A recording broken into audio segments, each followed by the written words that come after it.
Hey there folks, welcome ye all to yet another vlog of mine. Flaggins up to you all. It is Flaggins up Saturday, people. The Flaggins up Friday thing's gone right out the window because normally I do these things on a Friday, but but because I've been on holiday for 2 weeks and I've got another week left, I've no idea what day it is half the time, people. When you're off for a long period of time, you start forgetting. The days all smelt together, people. And I wanted to do I know I did a vlog through the week, but I wanted to do another one now that I've had time with both consoles. I know I've only had the PlayStation 5 for, well, a day and a half probably, proper. And because I didn't really do much with it today. And I had a really lazy lie-in this morning. And then I got up, tinkered about, and then I thought, I know I'll record some more Demon Souls because I've only done the one part for you guys. We'll talk about it in a minute. And anyway, one thing led to another. And I did do a bit of it, but I want to record more before I put a part 2 up. So I wanted to do a vlog that was all about my opinions on having spent a bit of time with both of these consoles, how I feel about them now they're in place, and, you know, just everything in general about how I'm feeling about the new gen, really. And I've shared every piece of this journey with all of you. So, you know, from the minute the systems arrived, I recorded the unboxings, and the minute I had both of them in place, you got recordings of me, how it looks, and so I've shared every piece of the experience that I could with you, alongside throwing up as much game content as I could. So we're going to be, just rattling through the recordings I've done so far, my new gen opinions so far as to the time I've spent with them, and some little things that I've picked up that I've kind of, not niggles as such, but just imperfections, if you like, as to I'd have preferred it had this not been the case. But I'll tell you what, we'll kick off with the recordings so far, and then we'll start talking about how I feel about the two consoles in general. And I've no idea how long this vlog is going to be. It might be quite a short one because this is all quite off the top of my head. I've written down a few points of little things that have caught my attention, but in the main part it's just going to be me trying to remember my experiences so far and how I feel about them. So since last, where are we now, Jesus, so not Thursday just gone, but sorry, not Tuesday this week just gone, but the Tuesday before is when I got the Xbox. So since then, that's not quite 2 weeks, so it's a week and 2/3, something like that. So a week and 2/3 ago I started recording new gen stuff for you, starting with an Xbox Series X unboxing video. And from that point on, including that video, until today, I have uploaded and shown or given you access to 24 videos. I have been absolutely hammering the recording for you guys so that you can see. I have, and you will notice that. And in fact, even when the PS5 arrived, well, actually, that's not true, because I did do Valhalla first. I didn't want to, actually. I wanted to do some back compat first, but quite a few of you asked for Valhalla first, and I thought it would be worth putting a new gen game up. Actually, it's the game that's disappointed me the most. It's full of screen tearing all over the place. If you want to know more about that, then go and watch the Digital Foundry video on it. Even they were saying that the Series X version is all over the shop. So, it's not just me. It is all over the place. I guess some people just don't notice screen tearing if you're not seeing it, but it's there for everybody. It's not just me. And other people have mentioned on the channel that it is. And now that, in fact, Digital Foundry's video mentions the very first sign of it exactly the same place that I did, which is walking out of a building as you walk, trying to go out into the main world, and it just rips apart. So it is just, and every conversation with someone I went into was tearing. I've talked about it in the vlog, but Valhalla was actually the most disappointing of this, and I recorded 2 parts, and I haven't gone back to it, because I'll go back to it if and when it's ever patched, and I believe that the screen tearing issue has been sorted out, and hopefully that'll be the case. I believe it's nowhere near as bad on the PlayStation 5. Why that is, I don't know. I haven't tried it on PlayStation 5 because I wasn't about to spend 50 quid on 2 copies, which would have been 100 quid. So I believe it is still there in places, but it is nowhere near as widespread as it is on the Xbox Series X. So hopefully Ubisoft can patch it up, because it was a shame, because I was adoring the game. I loved the combat in it. For the first time in an Assassin's Creed game, I actually liked the open combat. It's the one thing that always frustrated me with Assassin's Creed games, even right up until I tried Origins. I still didn't like the battle system in Origins. It was far too... You couldn't swing anything without feeling like you were completely exposed and getting pummeled. It was almost like everything had to be done on the defensive, whereas with Valhalla it feels like you can totally go on the offensive all the time. Well, most of the time. So I was absolutely adoring it. I was loving the setting. I thought it was a beautiful world. It was, I wasn't overly impressed with the character animations at all. I didn't think that the cutscenes looked particularly great on the characters. If you compare it to things like, in fact, Digital Foundry talk about it as well. If you compare the cutscene animation and stuff to older Assassin's Creed games, your Unity was the one they used as an example, and compare the cutscene to that. I mean, it looks way better in Unity. So I don't know why they've suddenly gone down a road where things look worse on facial animation and stuff like that, or character animation, you might want to call it. But that all aside, it is a far more open world game, I guess, than something like Unity was. But things have seemed to have changed somewhat on what they're doing with those animations. So, but I could have lived with that. That's fine. I don't need perfect facial animation or character animation. It would have been nice to have it a bit crisper, but obviously it's a much bigger world and all that malarkey. So I could have coped with that. It's screen tearing I can't be coping with. So that was, I've gone off on a tangent about it now, but that was my one letdown with the Xbox Series X. And everything else off the top of my head that I can think of with the Series X, games-wise, has been a dream, really. But I have so we've done 24 games, which started with that unboxing. Then I did 2 Valhallas. And then from that point on, all of the Xbox Series X stuff has been stuff from we'll call it last gen now. I haven't done any more than just last gen. So anything from Xbox One, effectively. So, we did Skyrim, we did Fallout 4, we did Dark Souls, we did... Jesus, I'm forgetting now. I've got the list here, in fact. I've done so much. I mean, if you go and look at my most recent videos, if you haven't checked it all out, there's tons of it there. And there you can see which ones are Xbox Series X and which ones are PlayStation. Dead easy, because I've made all the thumbnails dead obvious. Yeah, so it was Valhalla, it was Fallout 4, then it was Skyrim, then it was Kingdoms of Amalur Re-Reckoning, which is just sublime on the new Series X. The Witcher 3, more Skyrim, Fallout 4, Dark Souls, a vlog, Jedi Fallen Order, The Evil Within, more Dark Souls, unboxing of the PS5, my final setup video. I'll put some of this behind me while I'm chatting, most likely, because I've still got these videos there. And then when we got the PS5, I did Skyrim first, then I did Fallout 4, then I did Demon's Souls Part 1. Then I did Lords of the Fallen, because I knew Lords of the Fallen was going to be quite popular, because that was a game that had real screen tearing issues on both consoles back in the day. And I was really keen to see a version of that game that played really smooth. And this one is just so smooth, it's incredible. So that's been quite popular for since it was only up a day. It's got 250 views. I say popular, I mean that's very popular for my channel.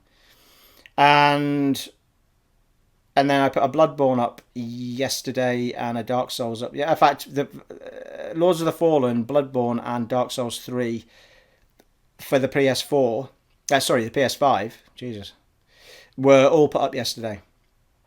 So, yeah, so there you go. So 24 videos in that lot.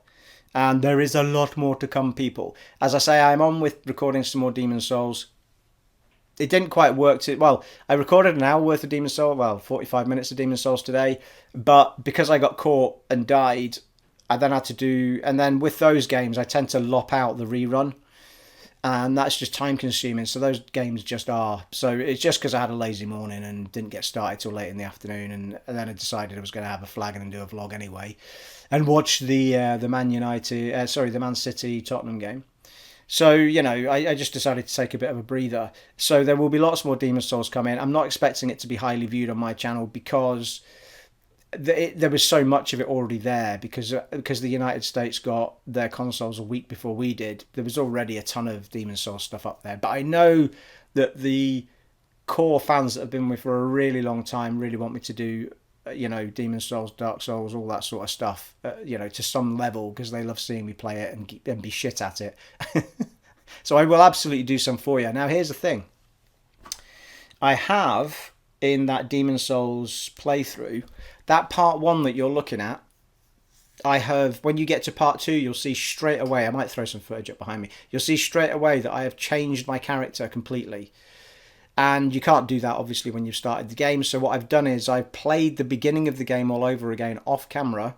And I set myself up as, in the end, I've set myself up as a magician, people. Yes, I have. I think I said in part 1 that I was really keen to try it, but I'd never tried it before. And I was worried that I would get undone by it. However, Aaron Brew, who's been cracking on with it off camera on his own, he said to me that if he could give me any advice as I was creating my character, he said, go with a character that has got at least 10 or 11 magic, because there's a boss later on that is he could not get past it without using magic on it. I'm sure you can, but he just couldn't find a way to do it. So at that point I thought, you know what, I'm just going to go for it. I nearly built exactly this. I only went back to redo the character because I didn't like the way that I'd made them look. It wasn't to do anything to do with the spec that I'd picked. So in the end I decided I would go with the magician, and I'm really enjoying it. I love the outfit, love the sword that I get to start off with, the fact that I can immediately switch to fire or whatever the other one is. It's not lightning, it's like a holy thing or something. I've only used the fire on it though. It's fantastic. It's a great build, and it's light as well. So you can just, you've got all your dodging going on and stuff. It's a similar shield that I started with on the other light character that I started with. Love the way that I've set her up this time. And, and I should tell you, before you hear it from the trolls, people, that apparently I have come out the closet. I am gay because I play as female characters on games. Therefore, I must be gay. It's like, now, firstly, if I was gay, that shouldn't even be a conversation, because there is absolutely nothing wrong with being gay. Do you know what I mean? It is, we are all different, and we are all awesome people, irrelevant of what our sexual orientation is.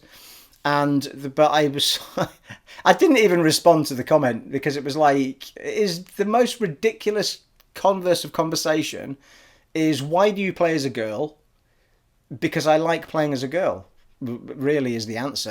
I think my answer was, why do you not like girls or something? And he's like, no, it's just weird that a bloke wants to play as a girl. And then I just replied, it really isn't.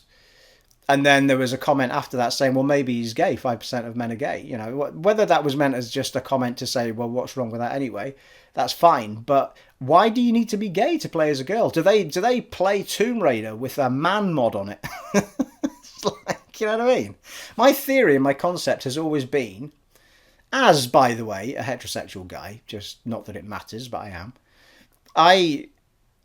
I've always had this opinion of, why do I want, and it seems to be just me, but this is my concept is, if I'm going to spend hundreds of hours watching the ass of a character run around a screen, I'd rather it was a female ass than a man ass, because because of my heterosexual side, you know what I mean? If that makes me a pervert, fine, you know what I mean? I realise it's all pixels in the end, people, you know what I mean? But I'd rather see a fanciable girl on the screen than just some bloke that I've either tried to make look like myself or made him look like, I don't know, some muscle man of some description. So I've just always been inclined to play female characters. It's just, I can't remember when I started doing it. It was years and years since I started doing it. In fact, I think playing as Femme Shep in Mass Effect was a bit of a launch pad for it, because I loved and here's another reason as well, because I often find, and not that it matters in Dark Souls or Demon Souls, because there's no real voice acting anyway, but I always find, or often find, that the female equivalent voice actor is better than the man for me. And that, I mean, not that there was anything wrong with the guy who did Shepard, but I just found the woman, the woman who voiced Shepard in the Mass Effect games was terrific, and I really enjoyed playing my Femme Shep playthrough. But I did originally play that game as Manshep in the original one. And when I finally played as Femshep, I really enjoyed it. So I think that might have been one of the instigators for it. I just found it, I don't know. And there's also that side of it, like, to be, like, I think a lot of people try and build themselves in a game rather than, like, I like to be someone else. You know what I mean? Like, just be someone else. Like, be as far away from yourself as you can be, like an actor. You know what I mean? But I don't know. Maybe it's because I don't think I'm particularly good looking. Therefore, I don't want to make I don't want to make some guy with not much hair and not much in the way of muscles. You know what I mean?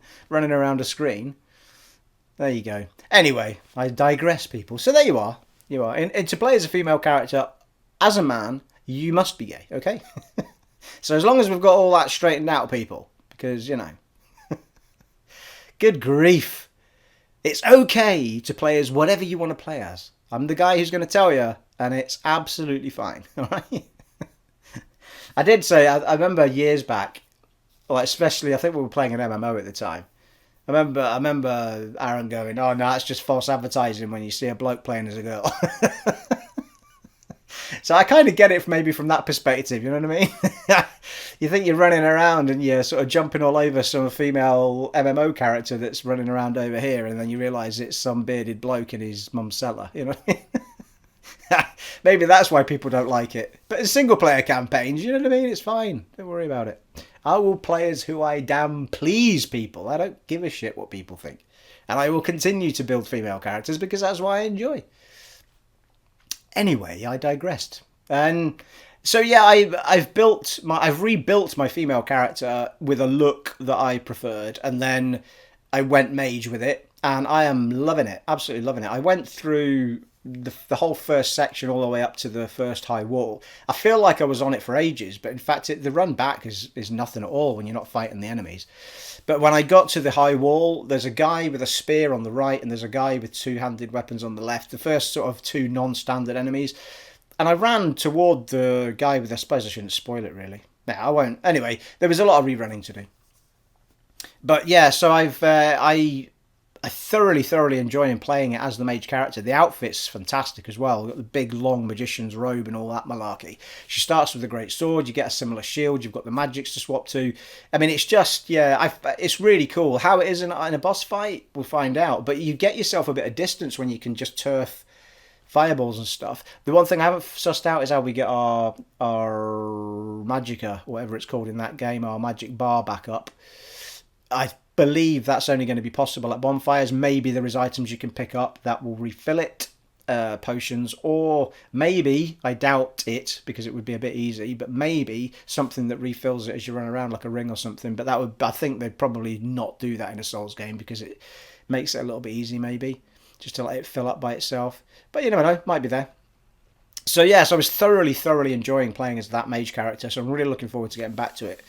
But it is going to take me time to put videos up with it because nobody wants to see me running the same gauntlet, you know, however many times it takes me to get past things. I'm a bit slow on the update, people. You know, once I figure out things and you know, I mean, the two guys up at that high wall are probably not that hard. Once I get my head properly into it rather than like I was today. So I think Aaron said that you don't get a bonfire until you kill the first boss. In fact, you don't get bonfires until you kill bosses at all, I don't think. So which means you've got to run the entire gauntlet again if you don't beat the boss. In most of their other games, there are bonfires / lanterns, if Bloodborne, in other areas where, you know, you don't have to run all the way back. So it's still always a run, but not, you know, not all of it.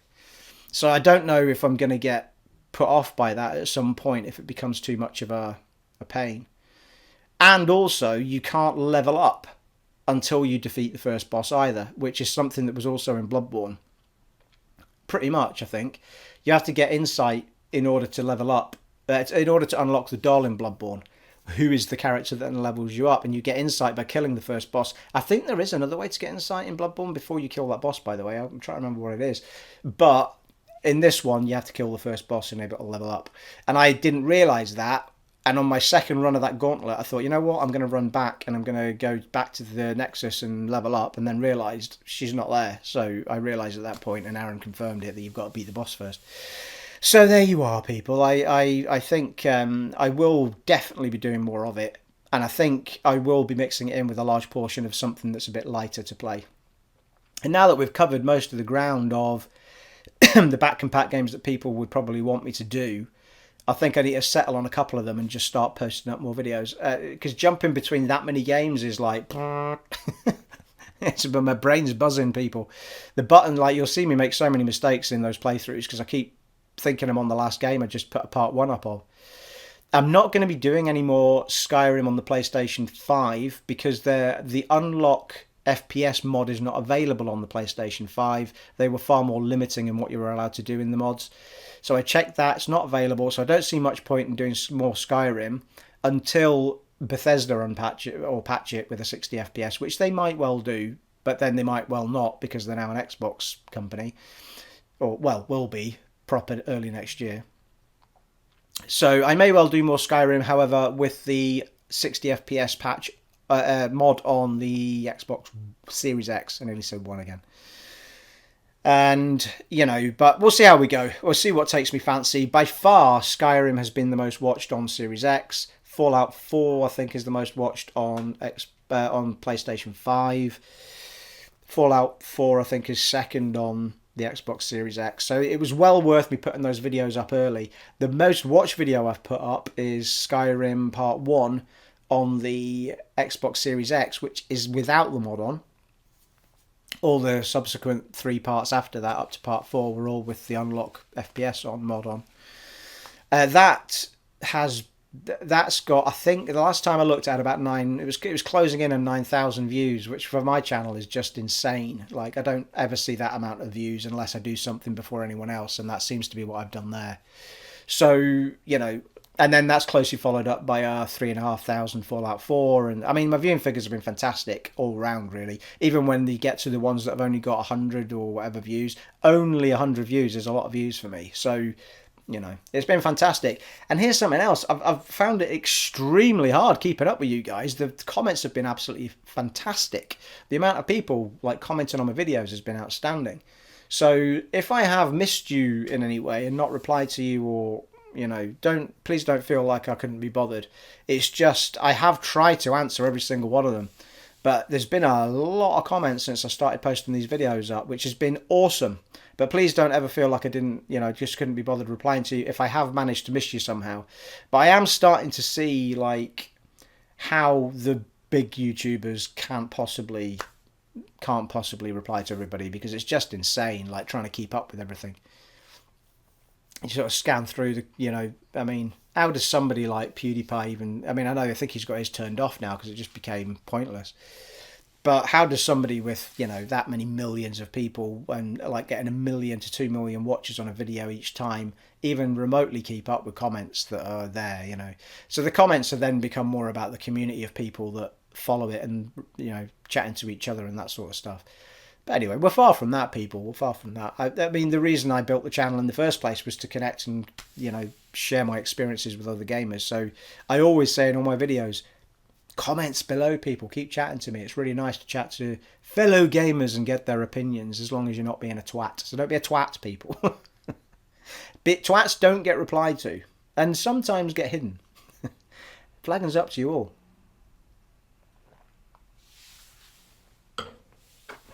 So, in general, Aaron Brew is messaging me as we vlog, people. I shall reply to him post haste once we are finished. I have where's my list?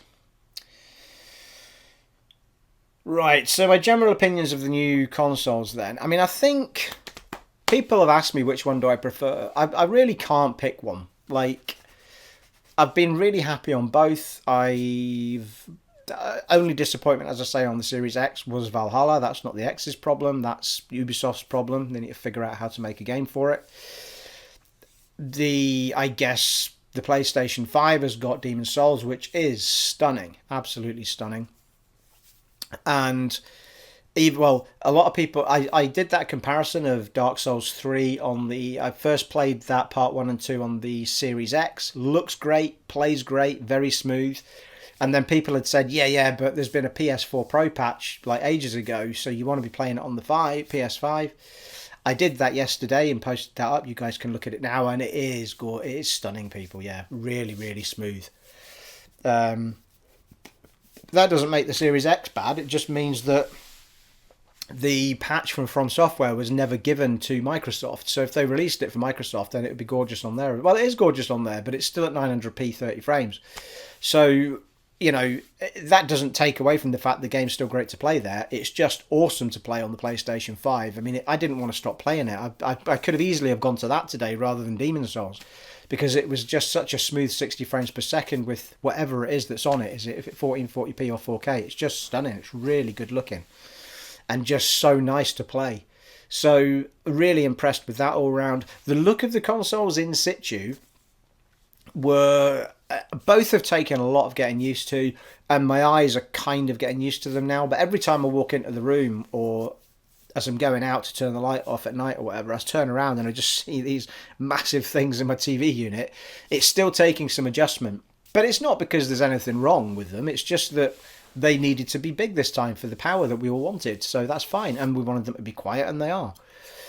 A couple of nitpicks, I suppose, about them. I mean, I'm going to call them nitpicks. They're not really. They're just personal things, I guess. Although one of them might be a nitpick, I guess. But PlayStation 5, well, the Xbox Series X is just silent all of the time. When you put a disc in to install something, it does hum. Of course it does, because the disc needs to spin around. And that's fine. You know, once you've stopped installing, we go into the game, it is just deadly quiet.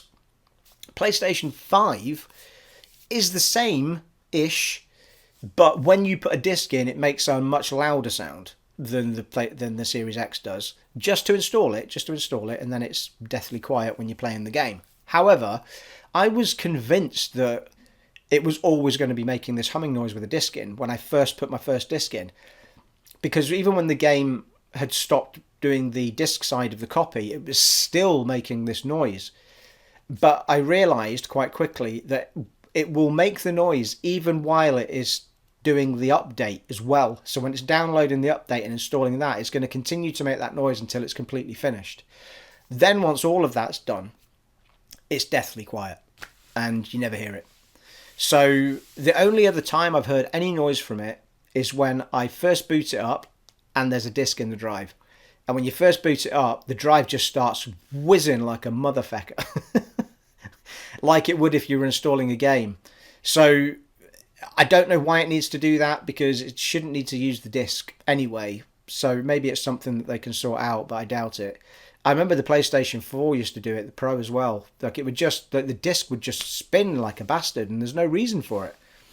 So that's the only thing. So if you're playing digital games, you won't see any of that anyway. But that aside, every sort of few hours while I've had it switched on, it kind of does make a sort of... I can't decide whether it's the disc spinning for like 10-15 seconds or whether it's air being pushed out of it for 10-15 seconds. But there is a noise that comes out of it, only for about 10-15 seconds, and then it stops. And it is literally every like 2-3 hours or something. And I don't know why. It's just weird. I'm saying that as if it's a regular every 2-3 hours. It might not be. It's just I noticed that it's a vastly long time before I ever hear it. So I don't know. So there's little quirks like that with the PlayStation 5. That doesn't make it bad. It just means that it's not... I mean, I don't hear any of that stuff happening with the Xbox Series X. It's just always deathly quiet unless you stick a disc in to install. But outside of that, even when I boot up with a disc in the Xbox Series X, it does not make that disc whirring noise that I've noticed anyway. So, but outside of that, they are both deathly quiet. There's just the odd time that the PlayStation will make that, either that whirring noise or that air noise. I don't know what it is. It's nowhere near as loud as the PS4 Pro fans, though, or PS4 fans. It's not like that. It's just, you can hear it, that's all. So, yeah, I'm super impressed with them both all round. And I think if you're looking at which one brings the best new gen experience, well, they both bring a great experience of their own. The only difference is that the PlayStation 5 is bringing it's bringing a newer, it's bringing a new experience, whereas the Series X is bringing you kind of the same experience you had on your last console, if it was an Xbox One, and it's just more Uber and everything's quicker and everything's faster. Whereas with PlayStation 5, you've got a brand new interface, you've got, and everything looks different, feels different. The controllers are completely different from what you had. Well, they are completely different, but there's the similarities, but they are far better. Another personal thing with the controller. Now the PlayStation the Xbox Series X controller is just a much better, well, not much. Just it's had a few tweaks to make it just even better than the one that was there before, and they've always been good controllers. I'd still like the sticks to be a tiny bit shorter on Xbox controllers, but that's just the way they like to have them. It's fine. But both the controllers are, you can see them side by side, I guess. They are pretty much like for like on the concept and design. Obviously, the sticks are straight on the sticks are level on the PlayStation 1. But they're both great, and you've got the big touchpad still on the PlayStation 1. And you've now got the new haptic feedback and the new vibration thing going on with the PlayStation 1. That's fine. They both feel really robust. They feel both really, really nice. And I love this new PlayStation controller. I think it is a leaps and bounds above the DualShock 4, this DualSense controller.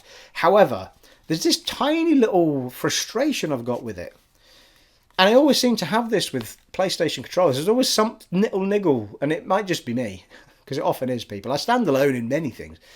But where the black bit is in the middle here, there's a ridge on the white bit. It's not level.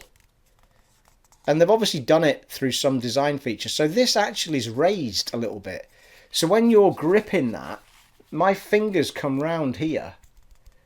And my fingertips are actually on that raised level. So I feel like I'm gripping a ledge. And it kind of, for the first day that I played it, it was just really irritating my fingertips. But, yesterday I didn't notice it quite as much yesterday because I'd spent some time with it. But it is just a little tiny thing. Like, I don't know, like if you give that to any, I don't know. I mean, it could just be me. But for me, you need that to be you need that to be one smooth surface, really. Or if you're going to have some sort of separation, it needs to be a line. Like on the PlayStation, on the Xbox One, there is something there, but it's level and it's a little, in fact, it's inside here. It's one straight line. And my fingers don't actually touch it. My fingers don't actually quite reach where the join is. So it's just a tiny, tiny little thing. But everything else about this controller I adore. I absolutely love it. It's so robust and nice to use. It's so comfortable outside of that little ridge. And yeah, I absolutely adore it. It's fantastic. Really, really nice. And you are feeling some of the haptic feedback stuff going on with Demon's Souls, so far as like it's different levels of vibration and different places in the handset. Like when the dragon first lands on the bridge, it's this massive rumble, and then it kind of fades off into the background, and you can feel little bits floating around. And yeah, it's very, very smooth and nice. I really like it. I think it's great they've tried to do something new with that vibration type thing. I haven't seen anything to do with like pulling the bows back or any of that sort of stuff yet. Or walking through water or walking through mud stuff. But I think the playroom place, the Astro's Playroom, is the only place that actually shows that off, in its full glory, which I haven't tried yet, because it's not the sort of game I want to play, and I really would only be playing it just to see that all work. So we really need the devs to be taking that on. But I'm delighted with both controllers in all round. I just have found that I haven't had to get used to the Xbox Series X one at all. It's just been refined and made better. And it's the same with the PlayStation 1. It's just got that tiny little ridge on it that was just an annoyance to my fingertips. I've kind of grown used to it, and it's fine. I'd rather have that than go back to the DualShock 4. So, by far. So, it is a tiny, weeny little gripe. It really is.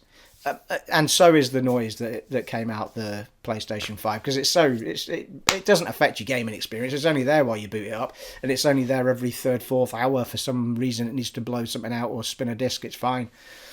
for what, 10-15 seconds. It's not a problem, is it? It's deathly quiet. I mean, it's sitting on now and it's just, can't hear it. Can't even hear it whirring or anything. It's just, not from here anyway, and it's just behind the camera. So yeah, I think, did I have any more notes of anything, people? PS5 controller gripping, PS5 fan noise, yeah. Load speeds. So there's an interesting one. So I've noticed that when I did all the Series X ones first, obviously, because I had a week earlier, and I found that super quick. Everything was just super quick. The only thing that wasn't super quick was, and I haven't recorded it, I just installed it because I thought I might do an episode of Rise Son of Rome. That game, when I off camera started it up, and that still took, like, it was taking it, well, I think it was well over a minute. I could be wrong, but it was a long time compared to everything else. So that game clearly, I don't know what that does to load stuff up, but it wasn't fast. I mean, it's probably going to be faster than what it was on the old console, but it was still taking a long time to load in. It's the only thing that I'd seen on the Series X that wasn't just helped immediately by it. Everything else has just been super fast. I did note, from what I saw, stuff loaded up quicker on the Series X than it did on the 5, but we're talking a number of seconds, people. We're not talking in any great way. However, it's not a fair comparison, because if you're going to compare Dark Souls 3 to Dark Souls 3 on either console, Dark Souls 3 has been patched on the PlayStation 5, so it's loading in higher visual stuff, all that sort of thing for the world, for the characters. So it's going to take it longer to load it in, because it's using, more megabytes of blah to load it up. So it's only, it's not a fair comparison, really. For the stuff that I've compared, I think Xbox was always going to kind of load it up a bit quicker. That said, Xbox did seem to be slightly quicker on the old Skyrim. So, and that hasn't been changed, I don't think, for either. But I don't know. I don't know if Skyrim on the PlayStation has got slightly better this, that, and the next thing than on the Xbox. So I think the comparison is a little bit off, to be fair.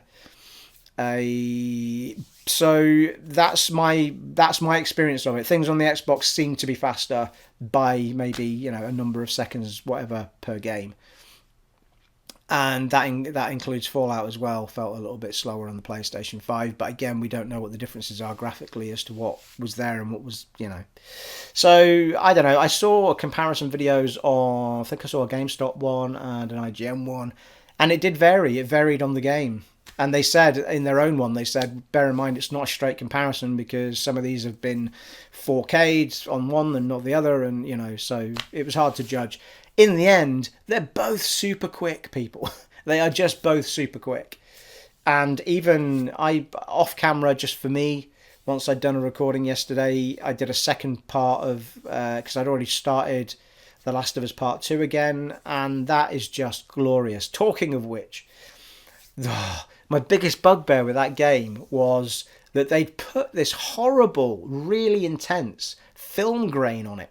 And you could see it all over the menu. When you first went onto the home screen, it was just this boat floating in the water with film grain all over it. It was horrible. And for the life of me, to this day, don't know why devs put film grain on games. Like, it doesn't give it any kind of authenticity. It doesn't look like, if I'm looking around my living room now, there's no film grain.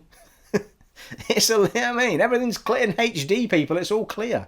I don't know what film grain is all about. And I've hated it since the dawn of time, and I've never been able to understand why devs put it on. But if they do put it on, they often give you the ability to take it off in the menu. But they didn't do that with The Last of Us Part 2, so I had to play the entire game with this horrible film grain on it, which for me was just taken away from all of the beauty that they put into the game. It was just, it was hiding a lot of the beauty of it.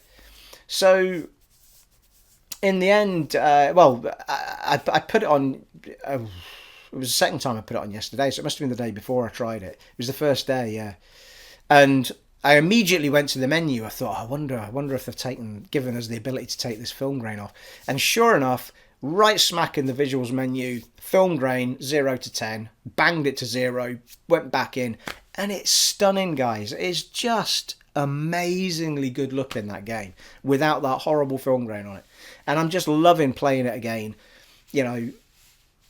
I'm not going to give any spoilers away, but it's an emotional journey, that game. You know what I mean? It's hardly uplifting, I would say that. But it is a quality game.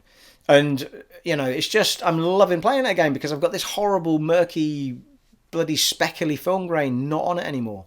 And it's just gorgeous. I'll never understand why devs put it on. Never understand it. Perhaps somebody knows a reason for it. Perhaps back in the day it was something that helped get rid of screen tearing, or, you know, it was like an excuse to, you know, it's not that crisp because we put the funky film grain on it, and that just helps us not have to worry about screen tearing or something. I don't know. But, I mean, it's stunning without it. Absolutely stunning. I mean, I remember playing it, and I said to Aaron Brew, my son, I said, I'm not wowed by the visuals of this game. It's good looking, but why am I not wowed? And now I'm playing it without the film grain on. I'm like, holy shit, this looks amazing. Why did you put that horrible film grain on it? So anyway, I think they are doing. I think Neil Druckmann said that they weren't going to have like a patch for it for day one that was going to do anything particularly fantastic. But there seemed to be a suggestion that there would be a PS5 version or update, something like that. So hopefully we'll get something for it that will let us play it in 60 frames per second. I mean, it is the smoothest 30 I've ever seen in my life. It doesn't feel like a 30 when you're playing it. But hopefully we can get a 60 frames per second on it. It'll be amazing. Or an option for, you know, 1440p 60, 4K 30, you know, whatever. So, yeah, I was adoring playing that again. And I specifically saved my second playthrough for the PS5 because I thought, well, at that point I was even thinking, oh, hopefully we'll get a film grain removal tool, you know, at some point later. And I'd really like to play it on a console that's not blowing fans all over the place. So, and that was it. I saved it, and, you know, would play smoother and all the rest of it. So I've been thoroughly enjoying that again. Fantastic. So I can't wait to do a bit more of that off camera. I don't do it on camera because it's not something for the people that follow my channel really want to see, you know. We're all about the RPGs, people, aren't we, really? Yes, and we already talked about the Demon's Souls change of build, so I think we're pretty much there, people. I can't think about... I'm trying to think off the top of my head if there was anything else that I can think of about the new gen that I would want to relay my thoughts on. But I think that's pretty much it. I mean, there's been no transition for the Series X, other than I've got a nice new swanky box under the thing, and I've got a nice new swanky controller, and everything is just so uberly fast and uberly good looking. You know, the experience feels exactly the same as you had before. I guess the PlayStation 5 is I am enjoying the fact that I have got a nice swanky new interface, I have to say, but I can't really take that away from Microsoft, because Microsoft have spent a long time making that interface good again, because the Xbox One interface originally was awful. So, you know, they've spent a long time getting their interface to a point where everything's kind of really easy to use, and, you know, there's still stuff they could do with it to make it better, but that's like any interface. But yeah, so I really love the PS5 interface. I couldn't go back to the PS4 interface now. It's great. I love it. And, you know, I said I loved the fact that the music played when you hovered over the icons of the game, but that's fast become annoying because it does. A lot of them just keep looping. They don't stop. Like, I prefer it if they just played once. Maybe there's a setting for it, but at the moment I've turned it off because it just became annoying. And not every game has its own music, so you end up just on the generic background music. So, you know, maybe they'll do themes and stuff with different generic musics, and, you know, at the moment there doesn't seem to be any sort of themes, because the way that the interface works, when you hover on a game, that's what your entire screen becomes. Everything's on top of an image of that game. So, and you'll have seen it from some of the Let's Plays I've done. I start on the menu, and you can see that behind all of the little menu items is a massive picture of the game. It's usually the game cover or something similar. So yeah, so there you are. That's it. That's all my feelings on it, people. I don't have it. If I continue to talk, I'll be talking for the sake of talking, which I don't mind doing, but it's not very exciting. Flagons up, people. I'll say this, and I'll say no more. My new gen experience has been awesome, and I realise that I am one of the luckiest people on the planet at the minute who's a gamer, who's had the money and been able to save the money to be able to buy these on day one. And B, to be able to get them on day one, because there is a massive short supply. Don't freak out. Don't worry if you can't get one just now. It's, of course, it's awesome to have them, and I'm over the moon, and I'd be slightly gutted if I couldn't have got them either, especially with what my channel's all about. So I'm over the moon that I managed to get them, but don't feel left out. They're literally the only game you can't be getting stuck into at the minute if you're a PlayStation player is Demon's Souls. Everything else is kind of available on the PS4 anyway, and the series, as far as the Series X goes, there's nothing on there that I don't think that you can play on the Xbox One. So you're not missing anything in the world of gaming apart from Demon's Souls. If so don't stress out that you can't get one. I mean, easy for me to say when I've already got them, I know, but don't panic. There's far more people that don't have one that want one than people that have got them. So you're not alone, like that, and in this time next year, we'll all be looking back thinking, Christ, you remember when we couldn't get them, and now you can't move for the damn things, they're all over the place. And we've got a vaccine. We've got about 10 vaccines now on the way, and apparently we're going to be dishing vaccines out to everybody next month, from what the news was saying today. And we're going to start seeing the coronavirus and COVID-19 all getting, hopefully the world back to normal with these vaccines once everyone's got them. I mean, it could take a bloody 6 months to a year to get everybody to have one, but the world hopefully is going to start returning to normal, which means they can start, production of these things and making games will all become easier again when these people can get together and do what they need to do. I mean, they've done a magnificent job, really, considering the pandemic they've had to work through. To get anything to anybody at all has been extraordinary, really, when you think about it. So there you are. I shall stop talking now, people, and I shall let you get on with your evening. It has been an honour and a privilege serving for you in this vlog of mine, and I shall see you in the next one, folks. Take it easy. Bye.